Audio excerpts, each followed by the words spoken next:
এখনো আমাদের বাবা আবার হ্যালো করছে। আমরা আবার দোকা দোকা থাকবো। যে এখানে বেনিমাধবশিলের ফুল পঞ্জিকা পর্যন্ত আছে।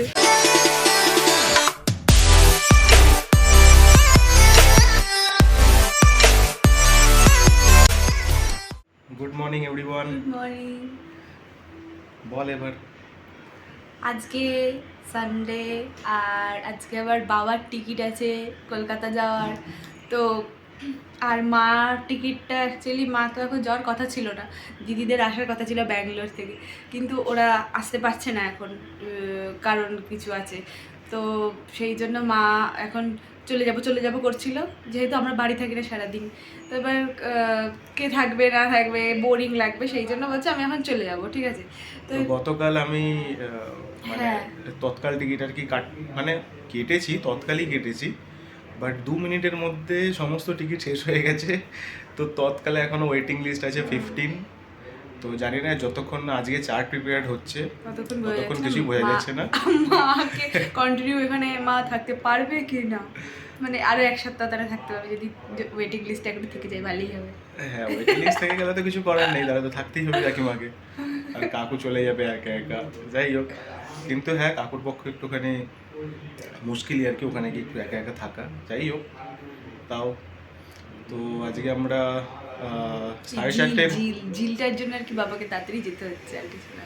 হ্যাঁ, সেটাও একটা অনেক বড় কারণ। ঝিল হলে পাগল হয়ে যাবে, বাবাকে না দেখতে পেলে। আর অনেক দিন হয়ে গেছে, তার মধ্যে ওই 16 দিন 17 দিন হয়ে গেছে। ও তো ভাবছে যে আমাকে কোন বোর্ডিং স্কুলে ছেড়ে দিয়ে চলে গেল, আমাকে নিতেই আসছে না।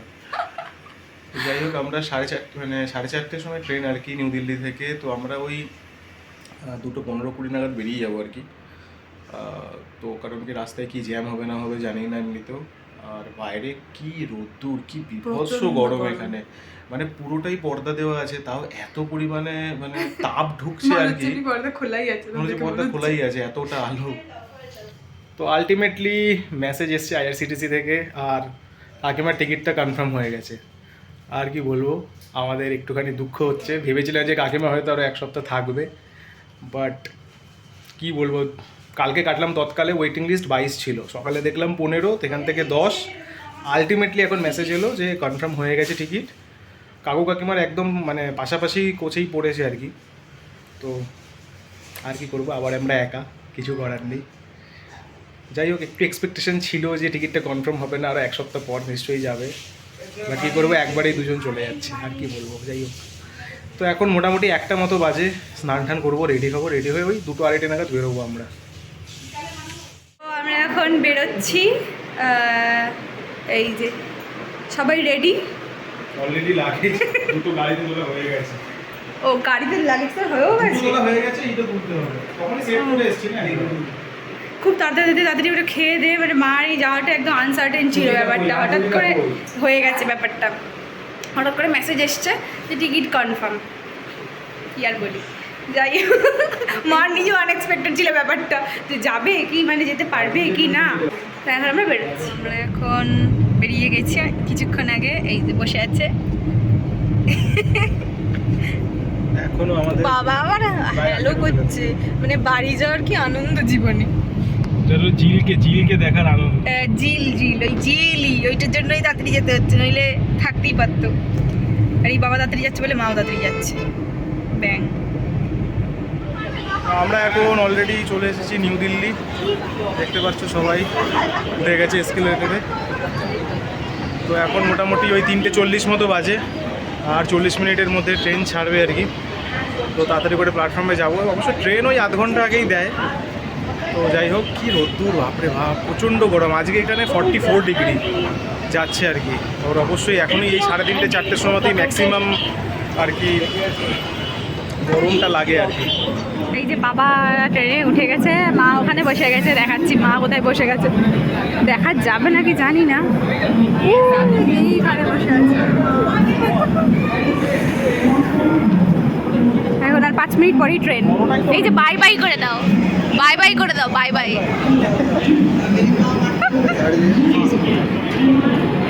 টাটা করে দাও। আলটিমেটলি ট্রেন ছেড়ে দিয়েছে।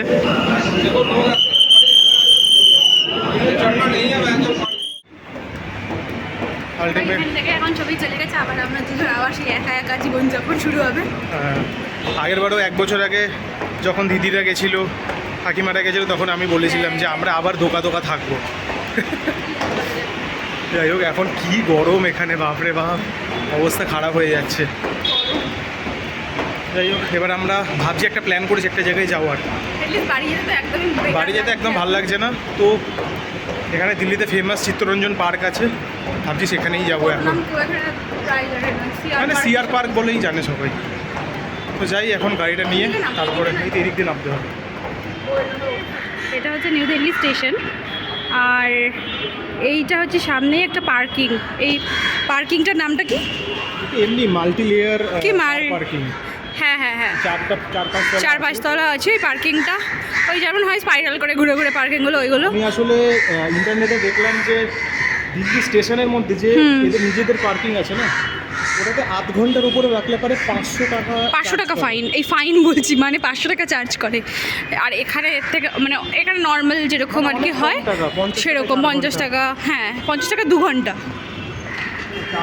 যাই হোক, এগুলো নর্মাল। আর 500 টাকাটা এগুলো নর্মাল নাকি? তো আমি শুনলাম নাকি আসার সময় যখন মা আর বাবাকে নিয়ে আসছিলাম, তখন ক্যাবের যে ড্রাইভার ছিলেন উনি বললেন যে ওই যে চার্জটা নেয় গেটে, ওইটা নাকি 30 এপ্রিল থেকে ওটা উঠে যাবে। মানে 30 এপ্রিল অবধি ওটা আছে। আমার দরজাটা খোল, কি রে ভাই। তো তারপরে নাকি 1 মিনিট এখানে আর কি ওই 30 তারিখ থেকে 30 তারিখ পর্যন্ত ওটা আছে, আর উঠে যাবে। ওটা উঠে গেলে এটা ভালো, কারণ এটা খুব বিরক্তিকর, কারণ এখান থেকে অনেকটা হাঁটতে হয় রেলওয়ে স্টেশন। না, এটা আসলে শুধুমাত্র কি বলতো ওই ইয়ের জন্যই করা, মানে ওলা উবেরের পার্কিংয়ের জন্যই এই চার্জটা লাগানো আছে। বাট এটার জন্য প্রাইভেট ভেহিকেলেও খুব সমস্যা হয়। হ্যাঁ, কমার্শিয়াল ঘন্টার জন্য 500 অনেক বেশি করা নেই, সবের জন্য করা আছে। বাট যেহেতু ওলা উবের বেশি ঢোকে না, তার জন্য এই এতটা হাই পার্কিং চার্জ লাগানো এখানে রেখে এটা করা যাবে। এখন যেই চালানো শুরু হবে তখনই পড়ে যাবে। এই যে একটা আমি মশলা কোলাই তো, এটা এই জিরা কোলা নিয়েছি। আর মন মেজাজ ভালো না, কিন্তু কি করব, ভালো করে রাখতে হবে, আর কিছু করার নেই, এটাই লাইফ। যারা বাইরে থাকো তারা এটার সাথে জানো, তাই না? কিছু করারই নেই, কি করবো আর। যখন লোকজন আসে খুব ভালো লাগে, বাড়ির লোকজন, কিন্তু তারপরে আর ভালো লাগে না, যখন চলে যায় পুরো বেকার। আমরাও যেরকম সেম যখন বাড়িতে যাই তাদেরও ওরকমই মনে হয়, যখন আমরা 1 সপ্তাহ থেকে চলে আসি তাদেরও ভালো লাগে না। তাই এই ব্যাপারটা নিয়ে আমি খুব একটা বেশি ভাবতে যাই না, কারণ ভাবলে আমার খুবই মুড অফ হয়ে যায়, কান্না ফান্না পেয়ে যায়। ঠিক আছে তো যাই হোক, আর কি করা যাবে এখন। হ্যাঁ, সেই আবার দিন গুনতে হবে, কবে আমরা যাবো, ওরা কবে আসবে। এবার সিট বেল্টটা পরে না। হ্যাঁ, এই আমরা এখন সিআর পার্কে এসে গেছি। এখানে সব বাঙালি খাবারের দোকান ভর্তি। এই যে মোগলাই পরাঠা লেখা আছে, কাঠি রোল, ফিশ ফ্রাই, তারপরে হচ্ছে এখানে মিষ্টি দই পাওয়া যায়। মিষ্টির দোকান পুরো একদম মনে হচ্ছে আমাদের কলকাতা সাইডে হয়তো এসছি আমরা। বাঙালি ভর্তি, মানে আলাদাই একটা ভাইব লাগছে। আর এই মার্কেটটা আছে না, এর পেছনে এই যে দোকানগুলো, এর পেছনে একটা মার্কেট আছে, এই যে এখানে দাঁড়িয়ে আছে। তো মার্কেটের মধ্যে ফিশ মানে মাছটা সব আর কি পাওয়া যায়। এখানে বেঙ্গলি যত বুক আছে সব বুকস পাওয়া যায় এখানে। এই যে সানন্দা, এই যে কোথায় গেল, হ্যাঁ সানন্দা, শুকতারা, মানে এভরিথিং এখানে পাওয়া যায় বাঙালি আর কি। অন্দরমহল, মানে দেখলেই বুঝতে পারবে বেঙ্গলি ফেমাস বুকসগুলো, মানে আলাদাই লাগছে। এখানে বেনিমাধব হিলের ফুল পঞ্জিকা পর্যন্ত আছে। একটা খাবারের দোকান পেয়েছি, তো একটা ফিশ পপকর্ন বলে একটা জিনিস আছে, সেটাকে অর্ডার করেছি আর কি, দেখা যাক কেমন কি হয়। এই যে কলকাতা বিরিয়ানি হাউস, আমরা সেই দেখছিলাম না কলকাতা বিরিয়ানি হাউস, এই দেখে এখানে ম্যাপে দেখছিলাম। এরকম সব দোকানেই এখানে মোগলাই পরোটা, তারপরে এইসব সব জিনিসপত্র পাওয়া যায়, ফিশের আইটেম, ফিশ ফ্রাই। আমি ভাবছি এখানেই ভাবছি চলে আসবো, জব ফব চেঞ্জ করে। এখানে চলে আসবি জব চেঞ্জ করে, এখান থেকে অনেক দূর হয়ে যাবে। বলছি এখানে থাকলে পকেট ফাঁকা হয়ে যাবে। আরে পকেটে আসবেই, চাপ নেই, আমি এখানে একটা দোকান লাগিয়ে দেবো। এটা হচ্ছে ফিশ পপকর্ন, এবার খেয়ে বলবো। খা খেয়ে বল। কি ফুড ব্লগিং হচ্ছে নাকি? ওখানে অপেক্ষায় ছিল কখন বলবো খা, গরম দেখলি তো, ফেলে দিলি কিরকম। কেমন খেতে হবে বল? মোটামুটি এত গরম আমি টেস্টি পেলাম না। তা আসতে এই যে বাংলায় লেখা বন্দে মাতরম লেখা আছে এখানে। আর এটা হচ্ছে সিআর পার্কের কালী মন্দির, ফেমাস কালী মন্দির। তো এই সিঁড়িটা দিয়ে আর কি ওঠার, তো ভেতরে গিয়ে দেখাচ্ছি।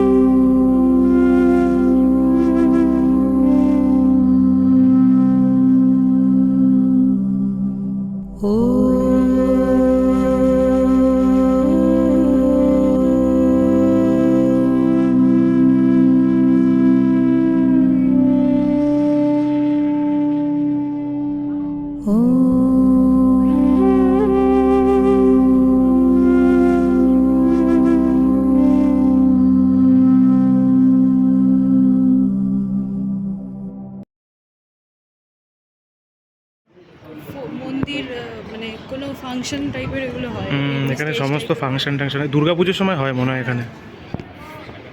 অনেকটাই বড় জায়গা এখানে। আমরা এখন এই যে সিআর পার্ক থেকে বেরিয়ে গেছি, মানে সিআর পার্ক নয়, সিআর পার্ক কালীবাড়ি থেকে বেরিয়ে গেছি। বেরিয়ে এখানে রিনি নিয়ে নিয়েছে চা। না মানে আমিও নিয়েছি আর কি, এই যে। তো এখন চা খেয়ে আমরা আমি রওনা দেবো বাড়ির দিকে আলটিমেটলি। তো আমরা ওই 8:30 নাগাদ ফিরলাম আর কি বাড়িতে। তারপরে এসে ওই টুকটাক একটু কাজবাজ করলাম, করে এখন ডিনারও কমপ্লিট হয়ে গেছে। আর কালকে তো মানডে, কাল থেকে আবার অফিস স্টার্ট, আর বাকি সমস্ত কাজ স্টার্ট। তো এখন মানে রিনি আর কি ব্লগে নেই, দেখতেই পাচ্ছ, ও একটুখানি স্বাভাবিক ব্যাপার। তো কাকু কাকিমা চলে গেছে, মন তো খারাপ হবেই। তো এখন ওই চুপচাপ শুয়ে আছে আর কি। যাই হোক, তো এখন আবার ঘরটা খালি খালি হয়ে গেল পুরো একদম। রোজ আমরা অফিস থেকে আসতাম, কাকু দরজা খুলতো, আমরা ঢুকে কিছুক্ষণ বসে সবাই মিলে মুড়ি টুড়ি খেতাম, চা খেতাম। যাই হোক, সেটা মিস হবে। আর ওই আর কি যেরকম হয়, বাড়িতে কেউ থাকলে হঠাৎ করে কেউ চলে গেলে পরে ওরকম তো মনে হয়, সবসময় মনে হয়। তো কী করা যাবে, লাইফের পার্ট সমস্ত কিছুই। যাই হোক, আবার হবে, আবার আমি তাই ওটাই আমি ভাবছি যে আবার এই গেল, আবার নিশ্চয়ই আরেকটা আশা শুরু হয়েছে। যাই হোক, আগে আরও প্ল্যান আছে অনেক কিছুই। তো আজকের ভিডিওটা এখানেই এন্ড করছি। তোমরা সবাই ভালো থেকো, সুস্থ থেকো। আমাদের ভিডিও যদি ভালো লেগে থাকে তাহলে অবশ্যই আমাদের ভিডিওটা লাইক করে আমাদের পাশে থেকো। আর আমাদের চ্যানেলটা কিন্তু সাবস্ক্রাইব করতে ভুলো না। তো টাটা, গুড নাইট, বাই।